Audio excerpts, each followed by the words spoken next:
呜呜，奶，我走不动了，我要喝水，我要吃东西。吃就知道吃，干啥不行，吃啥不剩。这才刚吃过没几个时辰，照你这个吃法，咱们一家怕是撑不到雍城就要饿死在路上了。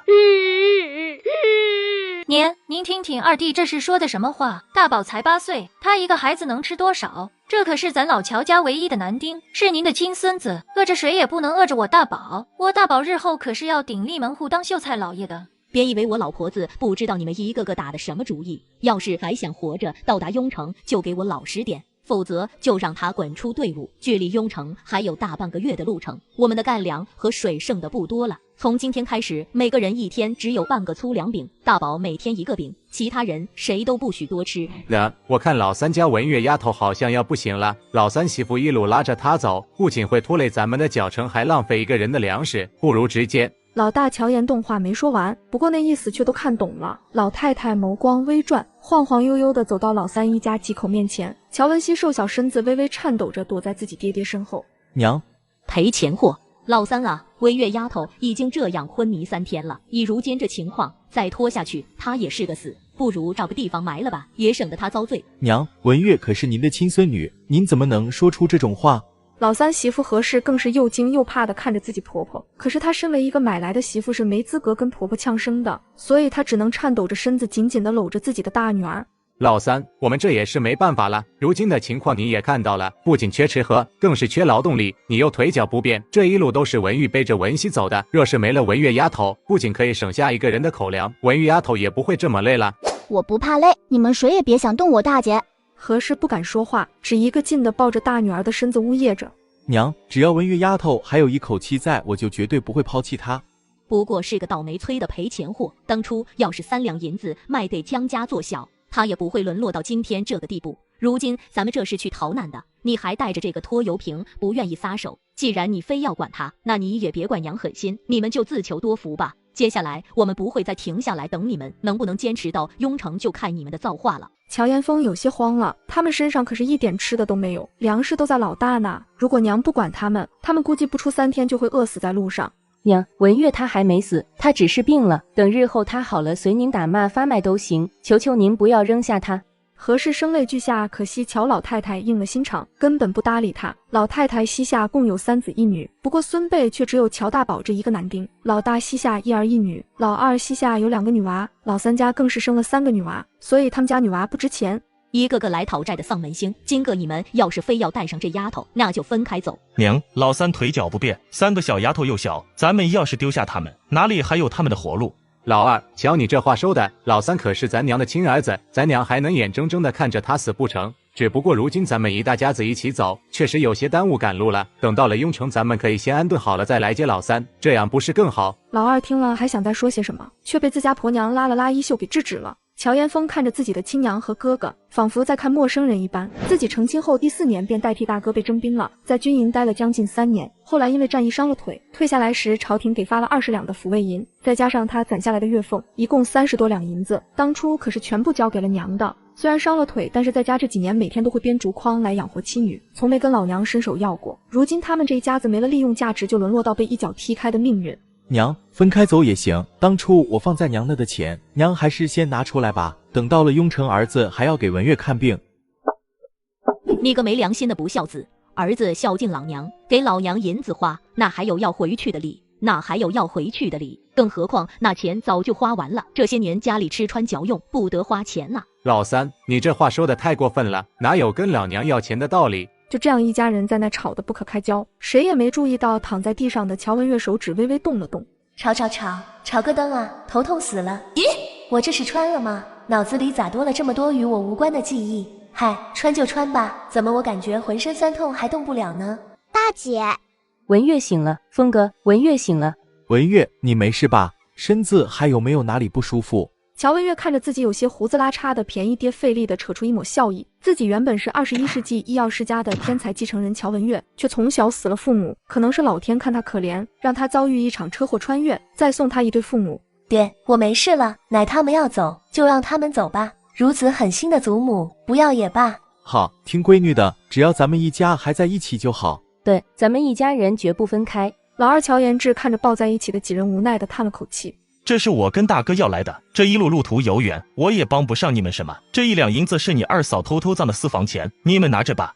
乔岩峰握着手中的1两银子，还有那一小包干粮，心中酸涩不已。这个家里若说还有谁是拿他当亲人的，只怕也就只有二哥二嫂了。乔岩峰看着渐渐走远的乔家人，心也慢慢凉了。爹，我好饿呀！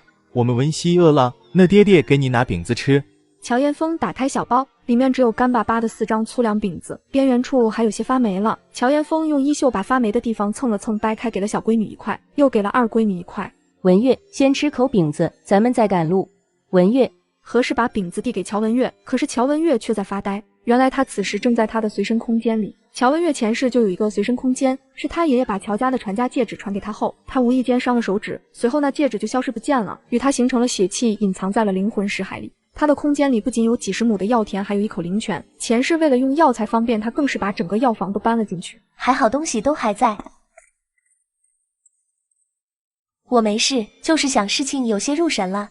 没事就好，赶紧吃，吃完咱们得继续赶路了。他大爷的，差点把我牙给蹦掉了。这破饼又硬还一股霉味，在21世纪，狗都不吃吧。看了一眼旁边吃的正香的乔文熙和乔文玉，乔文月再次试着咬了一口，这次倒是咬下来一小块。或许是这身子饿得很了，吃了一会便也习惯了。戴姐回来啦！文月，这是什么？你从哪弄个木箱子回来？文月，这木箱子哪来的？刚才去林子里方便，走得有些远了，正准备回来的时候，在一片灌木丛里发现有个破箱子，而且下面还有4个轮子。我想着这东西看着挺好的，所以就捡了回来。这会不会是谁暂时藏在那的？回头人家回来找，找不到怎么办？你娘说的对，说不定是谁故意藏在那的，要不还是放回去吧。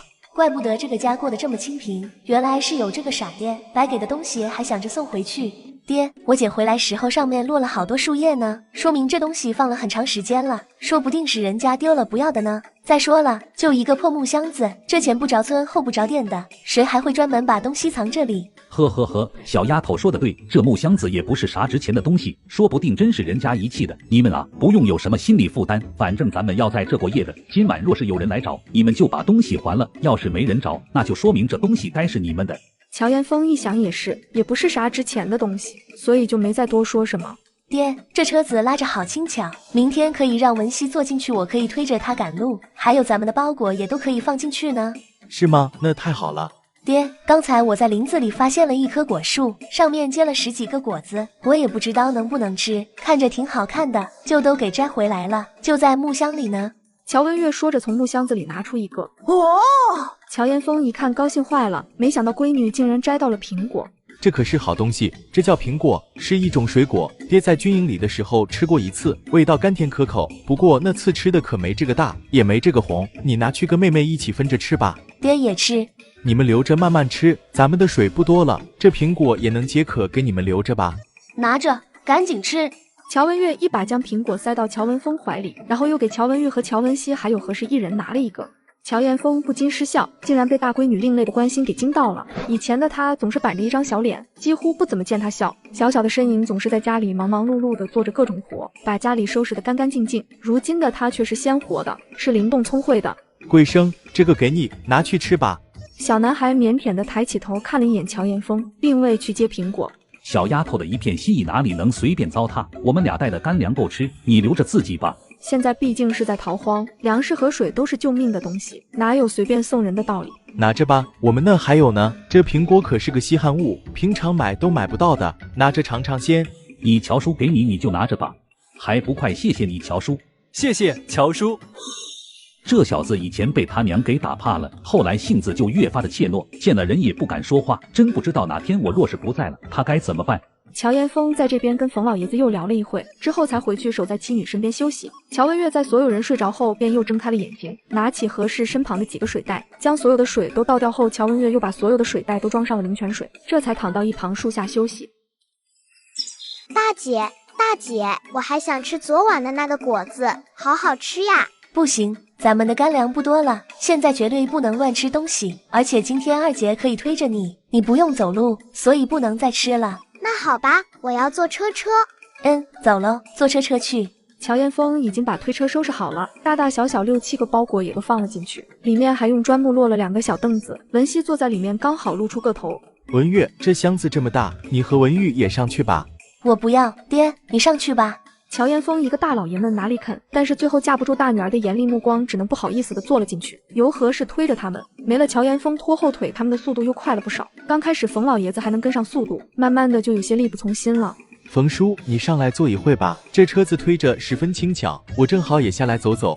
这哪行，实在不行你们就先走吧，我和桂生慢慢赶路。走吧，冯爷爷，您和我爹还有文熙都坐上去，我们几个走着。您要是不好意思啊，那干脆让桂生哥来推吧。这怎么能行？桂生倒是一声不吭的直接走过来接替了何氏的工作。接下来走的一段路都是官道，所以路面倒是很平整，再加上有车子，一行人的速度又加快了不少。爹，前面有林子，说不定有野兔子呢，咱们去那休息会吧。这林子里都是几十上百年份的大树，说不定里面还真的有动物。不过咱们都不会打猎，怕是有东西咱们也打不到，能遇到点野山菇烤着吃就是好的了。等走近了，他们才看到林子的边上已经聚集了不少人，都在树下乘凉休息。爹，我跟桂生往里面走走，采些蘑菇去，你跟冯爷爷守着娘他们。乔岩峰听着自家女儿那根本不容商量的语气，无奈的摇了摇头。行吧，你们2个小心点，记得不许走远，沿途一定要做记号，免得迷路。去吧，照顾好文玉丫头。大姐，我也想去。不行，谁也不知道里面有什么，你跟着去太危险了。再说了，大姐不在，你还要保护好爹娘呢，一家子老弱病残，我要是不在，有人欺负他们怎么办？安顿好家里人，乔文月就和冯桂生一起往林子里走去，中间还遇到3、3两两和他们一样进来找吃的的人。桂生一路上也不说话，默默地一边走一边做记号，以免他们迷路。乔文月则是从空间里拿出一把小巧精致的弹弓，又拿了一把钢珠做好狩猎准备。乔文月拿出弹弓，瞄准，直接命中兔子头部，兔子瞬间没了声息。文月，这兔子你打的？以前跟走货郎那置换的小弹弓，平常没少练，没想到真的能打死兔子。你真厉害！我在那边看到有不少野蘑菇，我去采点，你再看看附近还有没有猎物。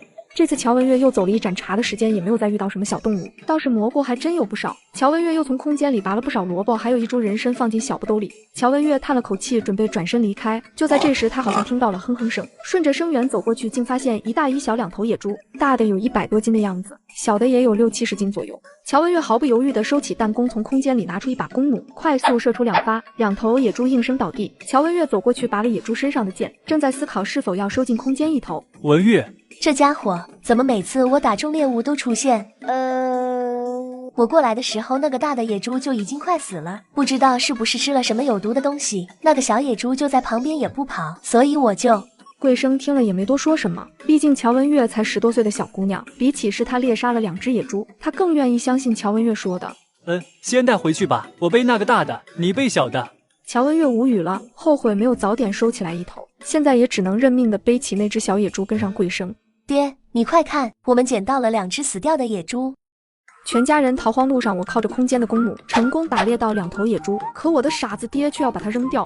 文月，这野猪很可能是吃了有毒的东西毒死的，所以不能吃，爹去把它扔了去。爹，没事的，反正咱们都快要饿死了，我宁可被毒死也不要被饿死。而且这野猪刚死没多久，说不定毒还没有扩散呢。爹，这丫头怕是饿疯了吧，连有毒的猪肉都吃。是啊，真是饿疯了。乔岩峰看着自家闺女不停地朝他挤眉弄眼的，一时间也不知道该如何是好了。倒是冯老爷子是个人精，当即便看出了小丫头的心思。小丫头说的对，这人都要饿死了，哪里还顾得上有毒没毒？等会我老头子先吃，有毒也先毒死我。爹，肉肉，文熙想吃肉肉。乔岩峰无奈地叹了口气，从包袱里拿出一把菜刀，找了个宽敞的地方准备杀猪。冯老爷子则是主动地架起了火堆。乔岩峰杀猪的时候才发现猪上的箭伤，且2头猪都上有余温，这才明白应该是闺女怕有人惦记他们的肉，所以故意那样说的。乔岩峰先是割了一个后腿肉让冯老爷子先烤着，剩下的他全部切成了巴掌宽的肉条。看到有凑热闹的，乔岩峰还会让他们拿一块去吃，不过大多数人都是唯恐避之不及，当然也有些饿狠了的会过去拿上一点。大姐，肉肉好好吃呀，慢慢吃，没人和你抢。呜呜，娘我肚子疼。怎么回事？是不是中毒了？峰哥，你快来看看。乔岩峰闻言立马过去查看，还不等他开口，一旁的乔文玉也哎呦一声搂着肚子蹲下身。这次乔岩峰真是慌了，难不成那猪肉真是有问题的？我就说那猪肉不能吃吧，毒死的野猪肉吃了那可是会出人命的，你们还是赶紧扔了吧。就是那肉要真是好的，他们哪里会分给别人啊？快扔了吧，吃了会死人的。我也吃了有一会了，怎么没有什么感觉？兴许是刚死的野猪，毒性还没扩散，所以身体强壮的吃了没事，身体弱的吃了就会中毒。老大爷这样一说，众人都被吓得不轻。这边何氏已经带着2个丫头去了一旁的林子里方便，其他人见他们只是拉肚子，提着的心又再次放了下来。我就知道会拉肚子，大半个月没见过有心，突然这样胡吃海喝，不拉肚子那才有鬼了。收拾好东西后，乔岩峰小心翼翼地把闺女偷偷塞给他的那根人参用破布裹了裹塞进怀里。一家人在众人的注视下离开了林子，继续赶路。因为有推车，他们的速度也快了不少。原本还要10几天才能到雍城，如今他们11天就赶到了。雍城关闭了。乔岩峰几人看着那高大耸立的城墙，城门楼上苍劲有力的雍城2字，原本兴奋激动的心情宛如被人泼了一桶冷水。城门口密密麻麻围满了难民，一路逃到这里已经用尽了他们所有的气力，若是不能在这里找到生路，那等待他们的就只有死了。爹，朝廷难道不管我们了吗？东启近年来一直都是战事不断，如今又逢天灾，朝廷就算有应对方法，也需要时间实施。我们现在唯一能做的就是等老天爷下雨，等朝廷赈灾。吴大人出来施粥了。听到喊声，原本躺在地上无精打采的灾民立马起身前去排队领粥。大家不要紧，每个人都有份。我们吴大人特地为灾民设了3处粥棚，全天供应大家稀粥，不要紧。还好的。严峰，村长，您怎么也在这？我大壮哥呢？我们在云来镇遇到了土匪，走散了。要不是我身上带的有些吃的，这一路怕是根本撑不过来。也不知道大壮和他媳妇有没有被分开，2个孩子如今也不知道怎么样了。会没事的，我大壮哥会找到嫂子，找到你的。您如今一个人在这，不如先跟我们在一起吧，相互也好，有个照应。那就麻烦你们了。不麻烦，走，咱们先找个地休息一会。村长爷爷，您先吃点东西。丫头，赶紧收起来，这东西可不能让人看见了。你们来得晚，还不知道城外的情况。我来了2天了，这2天城外已经开始有暴乱的趋势了。昨天就发生了好几次流民抢劫杀人的情况，这人恶急眼了，那是什么事都干得出来的。今天要不是有人施粥，怕是还会发生大乱子。这些吃食你放好，晚上再偷偷拿出来吃。村长爷爷，我们肉还多呢，您尽管吃，没事的。是啊，村长，您吃点吧，要不然哪有力气等着大壮哥。老村长点了点头，也不再矫情，用袖子挡着肉，小心翼翼地吃着，还不停地看着四周，生怕被人看到一般。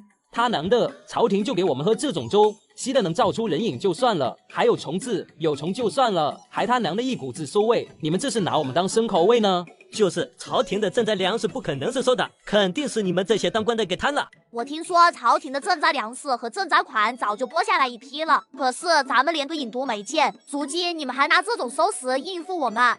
要么把城门打开让我们进城，要么就把吃食给我们弄好。对，今天不给个说法，你们休想进城。流民多日积压的情绪更是突然爆发了出来，将施粥的官兵和吴大人包围了起来。官兵拔出腰间的大刀和流民对峙着。安静，大家安静，请听我说。大家听我说，不是我们要给大家吃馊饭，实在是流民太多，朝廷拨下来的第一批赈灾粮食和赈灾款已经全部用完了，所以吴大人没办法才拿了去年的陈粮，想让大家先有口吃的可以保命，而且吴大人早已经上报朝廷，请求继续拨赈灾粮，还请大家再坚持几日。吴大人为了灾民可以保护，府上如今更是所以减食，而且吴大人已经联合雍城大小官员上古进行募捐，大家很快就能吃到新鲜的粥食了。若是几天后赈灾粮食没到，募捐的粮食也没到呢？那管事目光微转，小心翼翼地看了一眼旁边的吴府尹，见他点头管事的，才松了口气回答：大家放心，吴大人向大家保证，最多7日，若是赈灾粮食还不到，城内也拿不出募捐粮食的话，就打开城门让大家全部进去。众人听完后心里有了盼头，慢慢也就散了去。到了下午的时候，又出来了一个人出来布施，这次出来布施的是百里家的大小姐百里香和大爷百里红，不过这次他们发放的是绿豆汤和掺了少许粗粮的窝头，一看到有窝头，大家一窝蜂的都围了过来。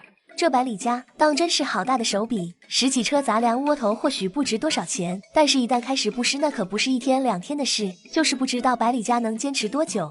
咱们也去领一些吧。村长爷爷，咱们这还有些干粮，明日再去。10几个车子同时进行，效率不是一般的快，不过1个时辰的功夫就分发完了。各位听我说，由于不知道人数，今天准备的少了些，导致有部分人没领到，明日我会多准备一些。这话一出，不少人都朝着百里仙连连道谢，还有的甚至跪下磕头致谢。到了晚上，乔岩峰并没有睡，而是守着他们，一个是担心东西被别人偷，另一个是担心别人来偷东西。天快亮的时候，乔岩峰见老村长醒了，他才靠在墙根眯了一会。呜，奶奶，我要奶奶，我不要跟你走。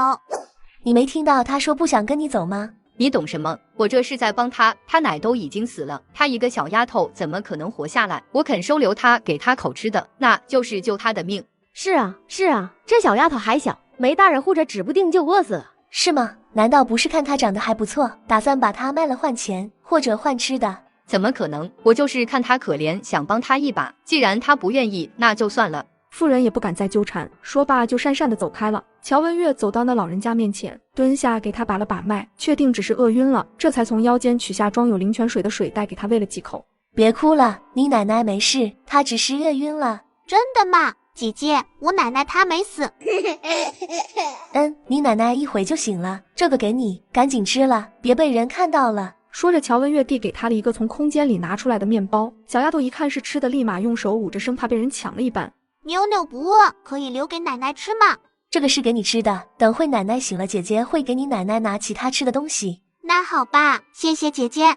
妞妞看着乔文月，小口的吃着手中的面包，她还是第一次吃这么好吃的东西，竟然有些舍不得咽下去呢。昨天不是发窝头的吗？你们怎么没有去领？就算是排队去领些馊饭，也比饿着强呀。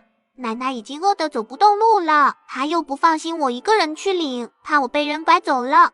那你的家人呢？怎么只有你和奶奶？爹去找吃的了，好久都没回来，娘不放心就去找他了，结果两人都没回来呢。先喝口水吧，他们会回来的。妞妞一看奶奶醒了，立马走过去扑进奶奶怀里，又哇哇大哭了一场。乔文月回到推车旁，从里面拿出一块烤熟的猪肉以及2片面包，又用一块布巾包了起来，来到妞妞面前塞给了妞妞，然后又在妞妞耳边嘱咐了几句便离开了。妞妞也很听话，只是乖巧的喂奶奶喝水，因为姐姐告诉她，东西只能晚上偷偷吃，要不然会被别人抢走。这边百里家也如约的出城布施，今天不仅带来了30车窝头，就连绿豆汤也熬了足足20大桶，那桶都跟浴桶差不多大了，估计足够所有流民都喝上一碗了。村长、贵生，咱们去领一些吧。冯叔，就劳你照看下孩子们和行李。去吧，这里有我，你就放心好了。妞妞奶奶，要不您把东西先搬我们那边吧，我们先帮您看着，咱们离得不算远，叔和婶子要是回来，你们也能看到他们。好吧，那就麻烦你们了，我夫家姓王，您喊我王奶奶就行。其实文月并不是什么烂好人，但是自从来了这里，他更加深刻地理解了什么叫人命如草芥。虽然不能全部都救，但是适当的帮助几个人还是可以承受的。一连5天，城外的流民越来越多，3个粥棚依旧在不停施粥，但是中暑的人却越来越多，还有不少人因为喝了馊饭而不停地拉肚子。时间久了，整个人都虚脱了，严重的只能慢慢等死。死的人越来越多，更要命的是这些尸体根本没人管，不到1日就引来了大量的蚊虫啃咬。百里老爷，我有要紧的事找你。百里老爷，爹，我看这小丫头眼神清澈，十分焦急的样子，怕是真的有急事，不如先听听她要说什么。民女见过2位贵人，冒昧打扰，实在是有急事。有什么事直接说吧。不出7日，雍城就要爆发瘟疫了，不知道这件事对于百里家算不算大事？百里红和百里香对视一眼，震惊地看着乔文月。瘟疫，那可是足以一夜之间毁一城的可怕疫病，不管任何国家，一旦发现这种东西，那下场绝对是焚城都不为过。小丫头，这种话可是不能拿来开玩笑的。您觉得我是在跟您开玩笑吗？如今城外流民越发的多了，几乎每天都在死人，而那些死了的人没有得到妥善的处理，而且被抛尸荒野，再加上如今天气炎热，那些腐烂的尸体很快就会变异，形成尸瘟，到时候不管是人还是动物，一旦接触就会染上瘟疫。如今雍城外聚集的人何止上万，您觉得一旦爆发瘟疫，雍城还能置身事外吗？那你感觉如今怎么处理才能不会爆发瘟疫？清理城外所有尸体，不管是埋入土的还是曝尸荒野的，全部集中焚烧，然后熬制些解暑治疗热症的汤药，以防止增加死亡人数。你既然如此肯定，并且有解决方法，为何不去找府尹大人？这件事由官府出面更加方便。我可不想被打一顿扔出去。你这小丫头倒是心思通透，既然你如此信任我，那这件事我百里家管定了。那就谢过百里老爷了。对了，我还想跟百里老爷做笔交易，不知道百里老爷是否感兴趣？你说说看。我手里有1根100年份的人参，是我在山上偶然发现的，我想拿它跟百里老爷换我们一家进城的机会，不知道百里老爷可愿意？确实是好参，而且绝对有100年以上的年份，关键是根须十分完整，算得上极品了。小丫头，你倒是大方，这人参若是拿去药铺，怎么也能卖100多两银子，你就这么白给我了？银子再多也没有命值钱。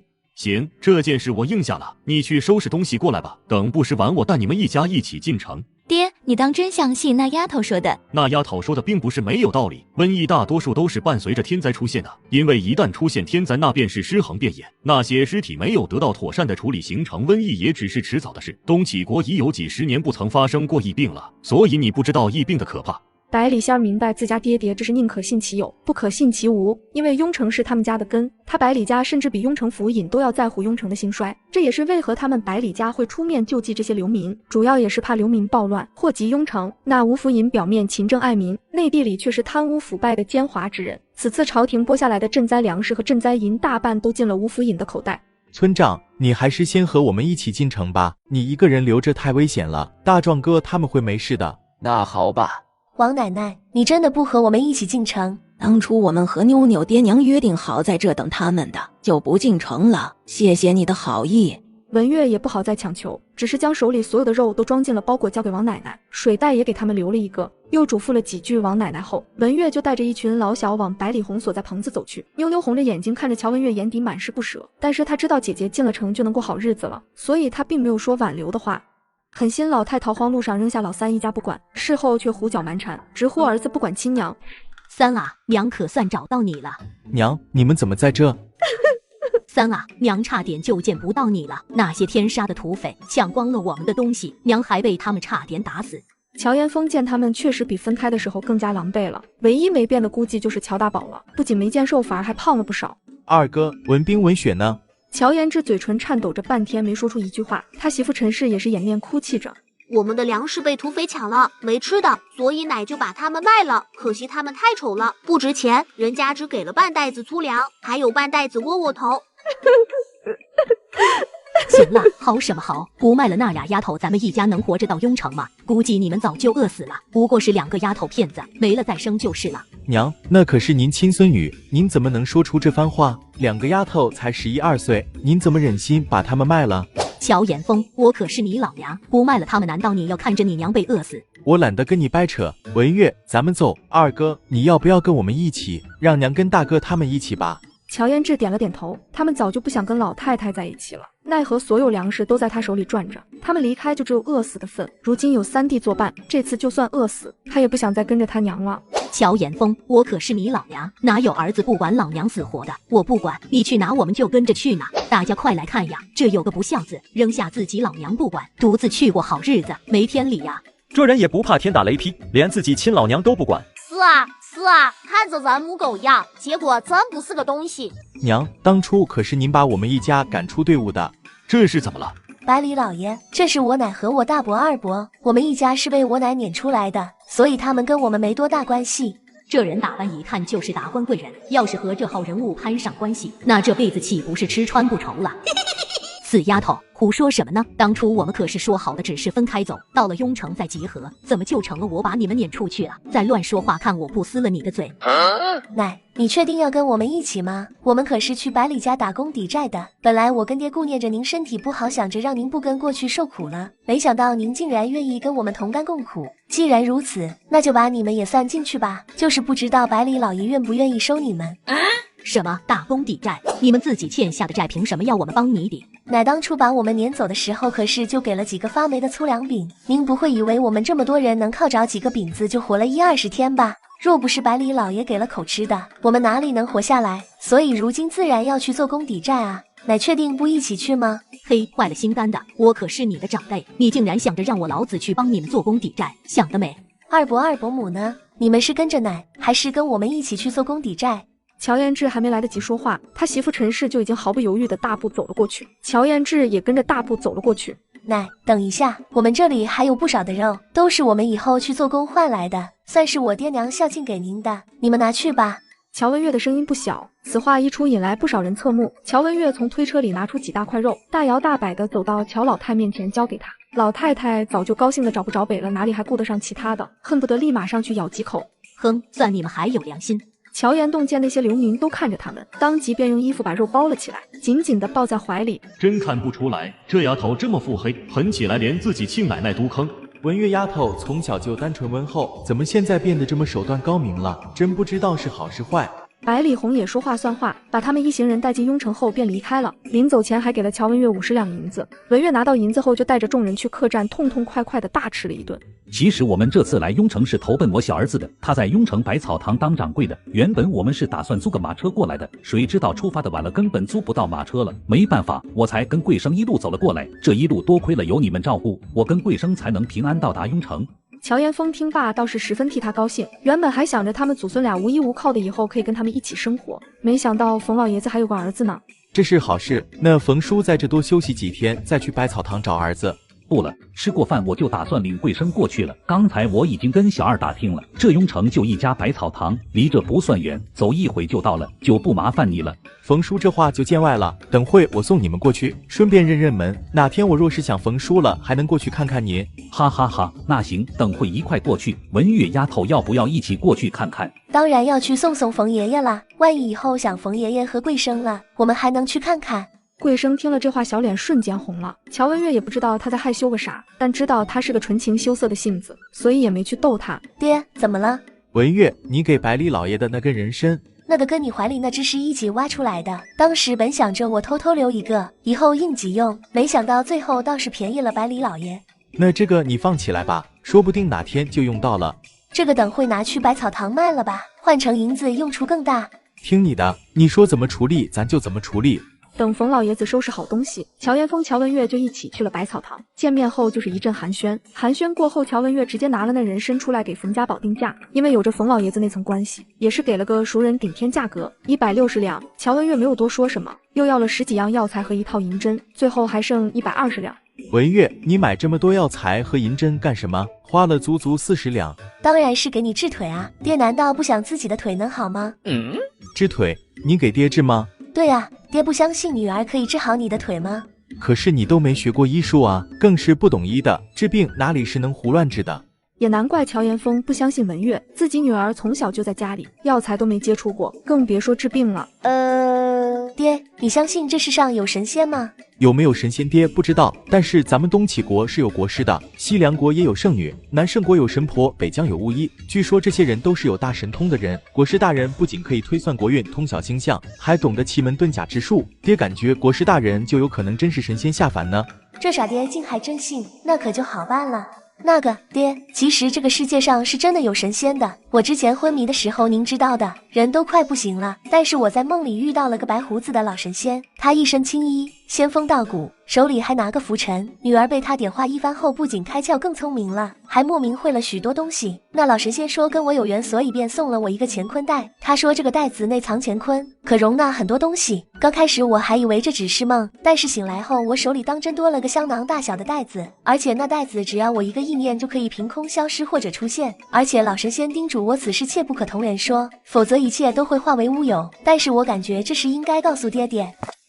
这也没发烧啊，怎么说胡话了？随即乔文月胡乱地从空间里拿出了一个红色的香囊。乔延峰看着那凭空出现的乾坤袋，当真吓傻了，立马前去挡住。怀璧其罪的道理乔延峰还是懂得，他可不想女儿因此惹来杀身之祸。文月，此事切不可再跟其他人说了，你娘也不行。还有这袋子快收起来，千万不要在人前拿出来。乔延峰看着香囊消失，平复心情后，半晌才拉着乔文月急匆匆地往客栈走去。乔文月并不是故意要吓唬乔延峰，而是为了以后让乔延峰给他打掩护。爹娘几乎时时都跟他在一起，所以还不如提前做好铺垫。这个爹虽然有点憨憨的，还有点烂好人，但是对闺女和媳妇那也是真的疼爱的。女儿被富家公子当街拉去客栈，作为父亲他却也只能干看着。该死的，你竟然碰坏了我的玉佩！乔延峰看到地上破碎的玉佩，吓了一跳，连忙鞠躬道歉。真是对不起，我不是故意的。你这玉佩多少钱？我们赔。你赔？你拿什么赔？这可是我爹送我的生辰礼物。你这疯丫头干什么？这次能好好说话了吧？你先放开我！你这丫头到底懂不懂什么叫男女授受不亲？少爷，看见有人来了，乔文月也是识趣的松了手。我们上楼好好谈谈赔偿的问题。文月，爹，我没事，你先回房间等我，我一会就回去。说吧，你准备怎么赔我的玉佩？那得看你想让怎么赔了。既然你说那玉佩是你爹送你的，那就是说那块玉佩除了本身的价值，还有它代表的意义价值。如今玉佩已经碎了，我又不能让你爹再送你一块，所以这得看你想让我们怎么赔了。先说好，我家很穷的，你要是狮子大开口，我们可是赔不起。这小丫头虽然长得不咋地，还一副营养不良的样子，好在身手还不错，比起身边那些处处毕恭毕敬的丫鬟，她显然更有趣些，倒不如签了卖身契给本少爷当丫鬟，这事本少爷就不追究了。小屁孩，长得不咋地，想的倒是挺美，让我给你做丫鬟，你是嫌命长了，该惹本小姐，信不信我一把毒下去，让你去见你太奶？你就不怕本少爷把你爹抓走抵债？我爹又没钱，还一把年纪了，又是个残疾，既不能给你当丫鬟，又不能帮你干活，你让他去抵债还得供他吃住，你傻？再敢胡言乱语，本少爷不介意让你爹以命相抵，那玉佩可是皇家之物，你感觉你爹有几条命够赔？皇家虽然早就猜测这小子身份不一般，但是没想到竟然是皇家的人。嗨嗨，好说好商量吗？怎么还威胁人呢？这样吧，我看你也不像是缺钱的主，我赔你些药材怎么样？我家是靠山的，以前我爹在山上采了不少的药，有一株100年份人参，还有一株500年份的灵芝，我都赔给你，怎么样？这些东西本少爷家里多的是，不稀罕。不稀罕，多的是。我怎么有种想去他家一日游的冲动，而且洗劫一空的那种。要不这样吧，我们暂时会留在雍城，在雍城的这段时间，我可以随叫随到，给你当跟班，负责保护你，但是你不能限制我的自由。等旱灾过去，我们回村的时候，咱们就算两清了，怎么样？如此一来，我就有机会在雍城开铺子了，挣钱什么的，我最喜欢了。季云霄看他笑得一脸财迷的样子，一时间竟也不知道该怎么回答好了，最后还鬼迷心窍的答应了。直到乔文月关门离开，他才回过神来。不对啊，我这是给自己找了个丫鬟，还是找了个姑奶奶？算了，以后有的是机会收拾她。在京城我都是横着走的，怎么会在一个小丫头面前丢了面子？哼！世子爷，您不吭一声就私自出来住，王爷知道了肯定会生气的。我爹刚到雍城，恐怕这会正忙着分配赈灾粮食的事呢，哪里顾得上我？你要是再废话，本世子就不带你了。当天上午，齐王的运粮队伍就抵达雍城。齐王一到雍城，就马不停蹄地让人增加舟棚，搭建临时避难点。短短1日，齐王以雷霆手段安顿流民，整顿雍城。第2日，雍城城门大开，因为城内不再设舟棚，所以城内的流民只能出城安置，有些家底的则是选择留在城内谋生。喂，臭丫头，怎么又是你？堂堂少爷怎么喜欢当跟屁虫呢？说谁跟屁虫呢？行了，你这是准备去哪？去卖药材，换点银子。就你说的那人参灵？你小子懂不懂什么叫财不露白，什么叫低调？季云霄被他捂着嘴巴，原本还挺生气的，但是闻到他手心那淡淡的药香，再看到小丫头那灵动狡黠的眸子，瞬间感觉不那么生气了。我怎么感觉这小丫头又比昨天好看了呢？行了，也就你把那破玩意当成宝，还一副怕人抢的样子。回头等小爷回去了，送你10根8根的，让你天天煲汤喝。这玩意能天天喝吗？那不得比血流不停。说完，乔文月就朝着百草堂走去。去那卖至少不会被坑，而且这样的药材不好运，卖给家宝叔对他们铺子也有好处。冯家宝，当初批你当掌柜的时候就说好的，这后院只能住你跟你媳妇孩子3个人，你如今又把老爹和侄子安顿进来，我这是做生意的，不是搞收容的。东家，我爹他们刚来，只是暂时住着，我这2天正在租院子，您再容我几天，等找到住处，他们立马就搬走。行了行了，不用跟我说那么多。今个他们要是不搬走，那明天你就跟他们一起滚蛋。当初要不是看这小子干活麻利肯吃苦，要的工钱也低，我才不会让他们一家住我的院子。如今我这人手充足，他要是走了也没啥影响。冯老爷子没想到儿子在这也是这么不容易，本想着和贵生一起来帮帮忙，结果没想到今天正好东家过来了。家宝啊，要不我跟贵生先去城外流民安置的地方待着吧，等你找到住处我们再过来。爹，儿子哪里会让您去那种地方？等会我让旁边客栈的伙计给你们留一间屋子，您跟贵生先去住着。儿子这些年也攒了些积蓄，养活咱们一家不成问题的。看着儿子强颜欢笑的样子，冯老爷子心里也不舒服，但是又不忍儿子为难。文月丫头，你怎么过来了？吃饭了没？冯爷爷，我们吃过了，我今天是来找家宝叔的。丫头，咱们里面说。丫头，可是遇到什么事了？是这样的，我想在雍城买个铺子，专门出售成品药丸和药剂，还有比较罕见的极品药材。但是我们刚到雍城，对这边不熟，所以想请家宝叔帮我看看有没有合适的铺子。还有，我想聘请您当新铺子的掌柜，每月10两银子的月钱，贵生也可以留在铺子当个伙计，每月3两银子。乔文月说完，不光冯家宝惊呆了，就连冯老爷子也吓到了，都一脸不可置信地看着乔文月。丫头，你当真要开铺子？雍城的铺子可不便宜，我们东家现在这个铺子当初买下来可是花了1000多两银子呢，就是不带后面院子的也得8、900两。小一些的铺子倒是便宜些，但是做药铺怕是不够用。我知道雍城铺子不便宜，您放心，我既然开口，那就是有足够的资金的。铺子大一点也没事，最好比这个大些，地段倒是不需要太好，门口街道一定要宽敞，后面一定要带小院的，这样以后你们可以直接住在那。我空间里万年份的人参、血灵芝、手乌，这些随便拿出一个也能卖个上万两银子，再不我还有一堆金子呢。只是可惜了，我那几箱100元大钞，如今全部变成了废纸，还有我银行卡里的钱，也全都没法用了。行，只要你信得过我，我一定给你找个好铺子。至于娶新铺子当掌柜，我是十分愿意的，但是工钱给的太高了。不瞒你说，我现在的月钱1个月也才2两银子，店里的伙计都是1两银子，你给我每月3两就行。至于贵生，他还是个孩子，什么都不会，每月1两银子都是照顾我们了。家宝叔，要不这样吧，您在铺子当掌柜，我不给您开月钱，每月分您1%的纯利润分成，或者每月10两固定月钱，这2个您选哪个都行。贵生依旧每月3两银子。冯家宝倒是没有多想，不过他知道药铺一旦开起来，每月挣100-200两那还是很容易的。他们现在这个药铺几乎每月东家都能净挣100多两呢，每月让他拿10两，他是真的过意不去。思索了一番后，他果断选择分成。那就按你说的，我拿净利润的1%，你放心，我一定会好好经营铺子。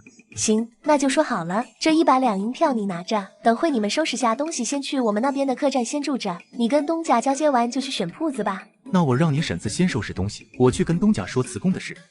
那我就先回去了，你们收拾好，咱们客栈见。你真有那么多钱吗？开铺子可不是那么容易的，要不你求求本少爷，说不定本少爷心情一好就借你点银子花花。好啊，那你准备借给我多少银子？我虽然不缺银子，但缺大树啊！自古以来有钱没权那是无法长远的。这小子怎么说也是皇亲国戚，虽然不知道他有多大本事，但是目前为止应该够用了。臭丫头，合着你是连我都算计进去了？是你自己说要借银子给我的。这样吧，看在咱们不打不相识的份上，我给你个发财的机会，开铺子的钱你出，日后铺子有解决不了的事你负责摆平，我负责供货，除掉成本咱俩28分，怎么样？拿本少爷当冤大头呢？银子我出的，风险我担着，有事还得我罩着。那是因为你不知道我卖的是什么。这里面分别是养生丸、解毒丸、疗伤丸、百灵丸。养生丸有延年益寿的功效，解毒丸可解世间百毒，疗伤丸可治一切外伤，有瞬间止泻、快速愈合伤口的功效。百灵丸可治一切内伤，五脏六腑不管哪里有问题都可以治。这些药你先拿回去研究研究，每样都有5颗，上面都有标注，明日5时前给我答复。乔文月走后，季云霄站在原地傻傻的看着手中的白瓷瓶，这些药当真有他说的那些功效？不知道为何他竟然莫名的有些信了。走，回去。傻子爹在街上撞坏别人价值连城的玉佩，聪明的文月丫头仅凭3言2语，不仅不用赔偿，还成功忽悠对方合伙开药铺。你去大牢带几个伤患和死囚过来，你去请个大夫过来。萧儿，可是出什么事了？儿子得了几样药，想找人试试药效。可是什么好东西？爹等会就知道了。等到侍卫把人带来，季云霄给一个满身鞭痕的犯人服下1粒疗伤丸，又从身上摸出一包毒药喂给了另一个死囚。只见死囚瞬间倒在地上抠吐白沫，四肢不停地抽搐。季云霄迅速倒了1粒解毒丸给他喂下，很快那人便停止了抽搐，一副死里逃生的样子。随后又让侍卫在另一个死囚的胳膊处划了一刀，伤口处血流不止。季云霄又拿出1粒疗伤丸捏碎撒在伤口处，不过几息时间，那伤口就以肉眼可见的速度止住了血。此人是得了风寒，因为长期不曾治疗，所以才会病入肺腑。季云霄点了点头，这才掏出1枚百灵丸给那人服下。今晚你们2人留下观察他们的情况，带他们先去旁边院子休息。萧儿，那些药哪来的？其他的不说，光那个可以瞬间止血的药就足以让齐王双眼放光了。东齐国谁人不知齐王手握30万大军，他上战场的时间比在家的时间都要长，所以瞬间止血的药丸的重要性也就不言而喻了。这药是我一个朋友给的，他还邀请我合伙开药铺。季云霄又将乔文月跟他说的这些药丸的药效跟老爹转述了一遍。去拿1万两银票过来给萧儿。萧儿，你放心去干，银子不够再跟我要。谢谢老爹。乔文月要开铺子的事并没有打算跟家里人说，冯老爷子那边他已经提前打过招呼，让他们暂时别说出去，还跟他们说了开铺子的钱是季云霄出的，要不然冯老爷子估计该怀疑了，毕竟他一个小姑娘哪里会有那么多银子。之所以铺子的事不跟家里说，是因为跟他奶分家之前他是不会暴露自己的实力的，要不然老太太估计更加不会跟他们3房撇清关系。谁呀？刚打开门就看到季云霄一脸兴奋地看着他，见他还一脸迷糊的样子，这才发现小丫头竟然只穿了个中衣，吓得他一把把门关上，又瞪了身后的元宝一眼，这才红着脸转身去一边等着了。咱家世子难道是看上这小丫头了？想想乔文月那瘦弱的小身板，元宝不禁打了个寒战。世子这是青春期到了，难怪王妃要给世子安排什么通房丫头。看来这次回京的跟王妃说说，要多给世子安排几个通房丫头，这样世子也就不会对小丫头这样的萝卜头感兴趣了。那个，你昨天说的那个合作我应下了，开铺子的钱我出，有麻烦事我解决，但是我不要分成，你每个月给我1000枚百灵丸，1000枚疗伤丸就行。乔文月想着自己反正有空间，所以每月2000枚也不算什么，于是就点头答应了。我再多给你3个铺子，只要能弄到药，让这小丫头占点便宜也没什么。可以，但是铺子的安全问题就得交给你了。没问题，铺子选好了吗？哪有这么快？怎么也得下午才会有消息。你那要是有合适的铺子也可以。那我派人去吴府尹那问问。对了，你还没告诉本少爷你的名字呢。乔文月，你呢？那你可听好了，本少爷叫纪云霄，乃是齐王府世子，当今皇上是我皇伯父。难怪这么拽，原来是有资本啊。身份不低，当靠山足够了。哼，本世子也就是不跟你计较，否则就你这口无遮拦的镜子，死个10次8次都够了。行了，说你胖你还喘上了，要是没事你就赶紧回去找铺子吧，我等会要陪我娘去逛街，就不留你了。行，有合适的我再来找你。文月，他怎么又来了？昨天不是跟您说了吗？玉佩的事已经解决了，而且别看他咋咋呼呼的，其实人还不错，我们也算不打不相识。别看他的穿着不像普通人，大户人家规矩多，别不小心再冲撞了人家，你还是少跟他来往为好。闺女身怀巨宝，她真的很担心被人发现，万一被人杀人夺宝，那可怎么办？乔岩峰越想越后怕。爹，你不用担惊受怕的，那个袋子除了我没有人能用，而且别人不会看到的，您就放心吧。哎，爹就是担心你，只要你没事就行。你村长爷爷说，如今城门开了，他想出去转转，看看能不能遇到你大壮叔。他一个人去我不放心，我准备跟他一起去，你二伯也一起出去转转。等会你跟你娘去街上逛逛，记得叫上你二伯母。在客栈闷了2天了，你2个妹妹都待不住了。我们等会就去，你跟村长爷爷去吧，不用担心我们。大姐，文月，快过来吃饭，正准备让文玉过去喊你呢，你就过来了。大姐，爹说咱们今天可以上街，真的吗？等会大姐就带你们出去转转，还要给我们小文熙买很多漂亮衣裳，还有文玉也要买，娘和二婶到时候也要添些。太好了，要买新衣服了。陈氏是个谨小慎微的性子，老三一家能帮他们一把，他们已经感激不尽了，哪里还敢奢求太多？看着这3个孩子，想到他那生死不明的一双女儿，他感觉人生一片灰暗。乔文月看着陈氏突然暗淡的目光，不由得叹了口气，心中更是暗暗把乔老婆子骂了几遍。二伯母可是想文雪文冰妹妹了，也不知道他们如今怎么样了。买文雪的那个人是个30多岁的老光棍，说是要买了文雪当媳妇，文雪还那么小，也不知道那畜生会怎么对她。二伯母别着急，等旱灾过去，咱们回村的时候就去云来镇找他们，再把他们买回来。文月，你说的是真的？真的能把他们救回来吗？只要有银子自然不是难事，二伯母你放心吧，到时候我一定会把2个妹妹救出来的。文月，二伯母谢谢你，只要能救回他们，二伯母以后给你当牛做马。二伯母，咱们都是一家人，你如此客气，可是没拿我们当亲人，您要再这么客气，我娘估计都要生气了。不说这些了，咱们还是先去街上转转吧。好，二伯母不说了，咱们去上街。注意看，这个小女孩背着母亲偷偷去金店换银子，虽然她已经十分小心，但还是被劫匪盯上了。大姐，给文熙买2套就行了，我就不要了，我的衣服还都能穿呢。大姐有钱，文玉不用为家里省钱，钱花完了我们还会去挣的。好吧，那我就买1身就行了。娘，你跟二伯母还有文熙、文玉拿着衣服先回客栈吧，我还有几样东西没买，等会我自己回去。那你记得早点回来，一个人注意安全。放心吧，没事的。何氏知道大闺女是个有主意的，而且相公叮嘱过她，大闺女的事情尽量少管少问。虽然她不知道这父女俩在搞什么，但是她不会多问，因为她相信他们。姑娘，不知道您想买点什么？咱们铺子里什么类型的饰品都有，有金饰、银饰，还有玉石、玛瑙，应有尽有。不知道你们掌柜的可在？我有几样金饰想问问你们这里收不收？在的，姑娘请在后堂稍候，小的这就去请掌柜的。不知姑娘要卖什么首饰？在下就是这铺子的掌柜，鄙人姓李。李掌柜，我这里有几款金链子，想请李掌柜给估个价。乔文月说着，掏出一个红色锦盒，里面满满装了几10条黄金锁骨链，每一条都十分精美。这好高超的手艺，没想到我东西竟然还有如此能工巧匠，当真是巧夺天工。不知这些首饰是出自何人之手？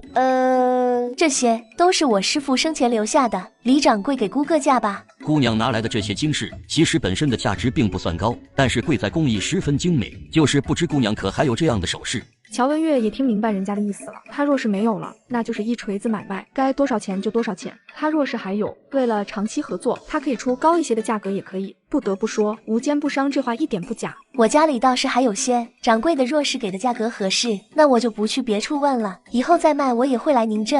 哈哈哈，好，既然姑娘如此说，那每条链子我出20两银子，你看如何？乔文月思索了一番，虽然不算特别高，但是确实已经远远超出了东西原本的价值。这链子当初他是6000块一根买的，本来是买了送人的，结果没送出去呢就穿越了。这里的1两银子也就相当于现代的1000多人民币，6000也就等于4、5两银子，如今卖20两也算大赚了。行，这里一共是50条，李掌柜数数。不用数了，我信得过你，这是1000两银票。跟李掌柜告辞后就出了首饰铺子，原本以为他已经够低调了，却没想到刚走没多远还是被人盯上了。跟了这么远还不出来吗？给你们2条路选，要么拿着这1两银子滚蛋，要么留下一只胳膊。小丫头，识相的就把身上的银子全掏出来，我们还可能留你一条小命。刚才我们可都看到了，你在首饰铺子待了这么久，肯定买了不少东西，全都交出来。既然你们找死，那就别怪我没提醒你们了。呜呜，救命啊！大人，快把他抓走！不，是抓我们，快把我们抓走！对，我们3个是出来拦路抢劫的，快把我们抓走！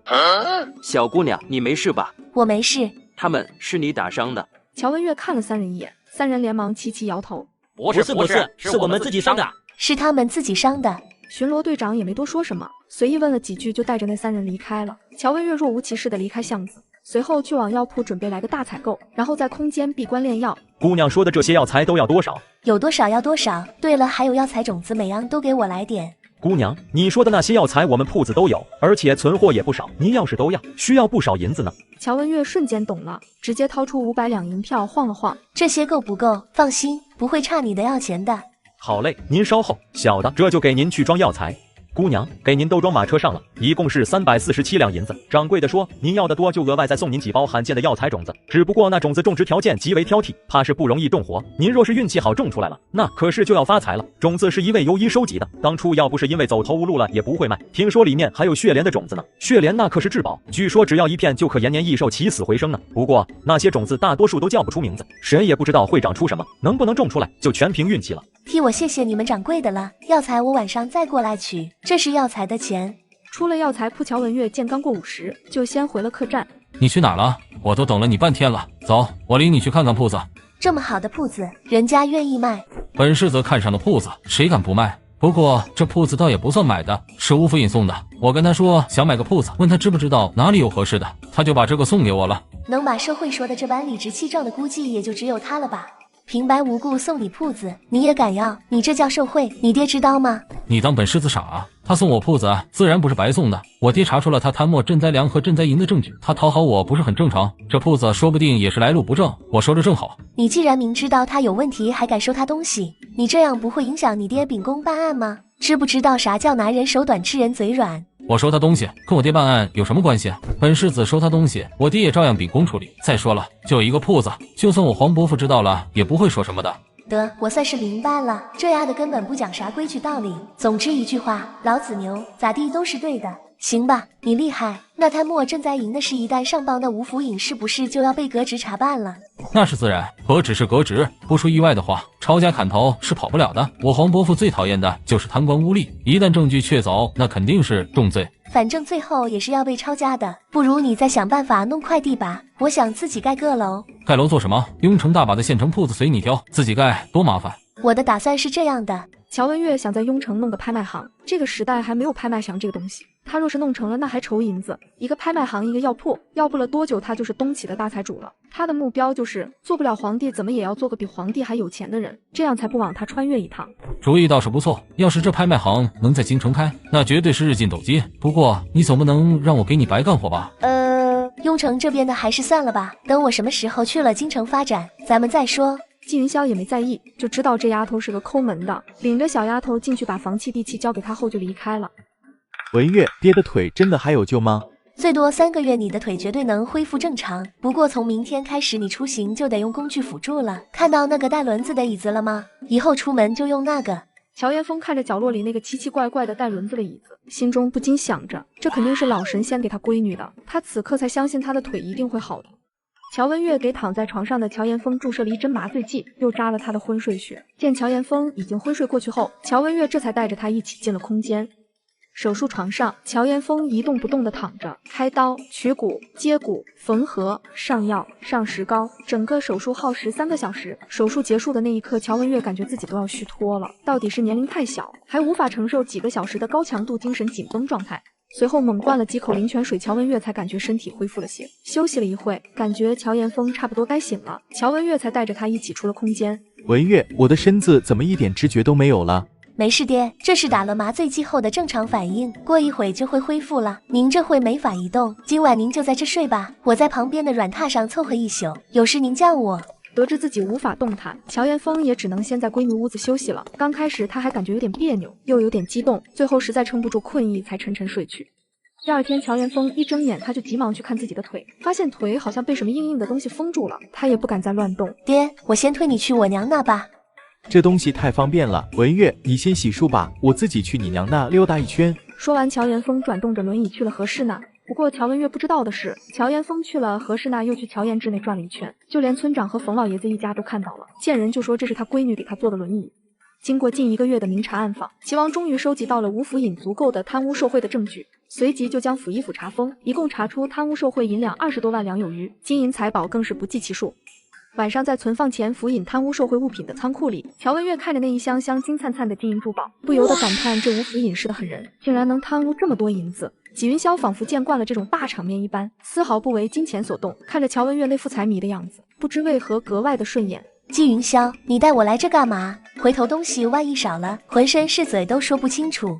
放心，丢了也不会找你的，看看喜欢什么随便拿，本世子送你。说的好像这些银子都是他的一样，这可是赃款，还能随便送人？纪云霄，好端端的干嘛送我东西，还送赃款？胡思乱想什么呢？本世子看你顺眼，所以想送就送，你快看看想要什么，赶紧拿，我可是好不容易才让我爹同意我们进来拿东西的。走到那些奇珍异宝面前，乔文月便开始挑选了，抱着不要白不要的心态，乔文月足足选了大半箱子。你弄2箱不干嘛？你整天穿的那么寒酸，送你点料子，多做点衣服穿。这些料子虽然一般，但是比你身上穿的强多了。等回头回了京，我让人给带来点软烟罗，还有香云锦，那料子才是女孩子该穿的。对了，还有冰蚕丝锦，不过冰蚕丝锦好像被我黄伯娘给要走了，今年只得了1匹。回头我让人再去北疆弄点。软烟罗、香云锦、冰蚕丝锦。软烟罗乔文月在前世倒是听说过，但是没见过，其他2个是听都没听过。软烟罗是我们东起国独有的一种纺织品，它是纯蚕丝织造而成的面料，做成衣服轻盈雅致，出手丝滑柔顺。不过1年也就能产10几匹，大部分都是宫里专用的。香云锦是南盛的，那边因为气候宜人，4季花开，所以养出了一种花蚕。花蚕吐的丝制成料子，芬香四溢，做成衣服不仅步步生香，更是天香国色。至于冰蚕丝锦，乃是北疆天山上独有的一种蚕吐丝制成的料子，该料子不仅如羊脂白玉一般通透，更是触手冰凉，极适合夏日穿戴。这些料子都是极其名贵稀少的，一般都是皇室专用，皇亲国戚都极少能得1匹。西凉的凤凰锦更是已经绝世了。乔文月听得云里雾里，没想到这个时空还存在这样的好东西。你都说了这些布料都是宫里专用的，哪这么容易弄到手？本世子既然说了，那自然是有的。那玩意对别人来说珍贵，但是对我来说马马虎虎吧。谁让他喜欢收罗奇珍异宝呢？就连皇帝的国库都不知道被他搜刮了多少次了。他爹就他这一个子，自然是纵着他，要不然也不会连查封的家产都可以任他随便挑选了。等你把料子拿来了再说吧。纪云霄点头应下，但是乔文月怎么也不会想到，当那些料子随着聘礼一起送来的时候，乔文月却不敢接了。抬着3大箱东西回了客栈，乔文月没有惊动任何人，而是直接收进了空间。在没有跟他那个极品奶奶分家以前，他是不会在身边留任何值钱的东西的。8月份，乔文月新铺子也顺利开业，取名回春堂，意为妙手回春。你们这养生丸怎么能看出有没有效果？比见这个1颗2颗的也没效果，而且还那么贵，要2两银子1颗。这位公子，我们回春堂的药童叟无欺，这养生丸虽然不能立马看出效果，但是您吃一段时间就知道它的神奇了。2天1颗，服用1个月，身体内的陈年旧疾可缓解；服用1年百病全消，服用2年可延年益寿，服用3年以上，保你长命百岁。这药我们东家以后可是要进贡给皇上吃的，若是有问题，那可是抄家灭族的大罪。大家还有什么不放心的？原本还感觉有些玄乎的顾客们，一听说皇上都吃这药，立马信了七七八八，一时间卖养生丸那边的柜台挤满了人。哎，都别抢，我先来的，我先要1瓶10颗，赶紧给我开单子。我要2瓶20颗，给我开单子。还有我也要1瓶。我要100瓶。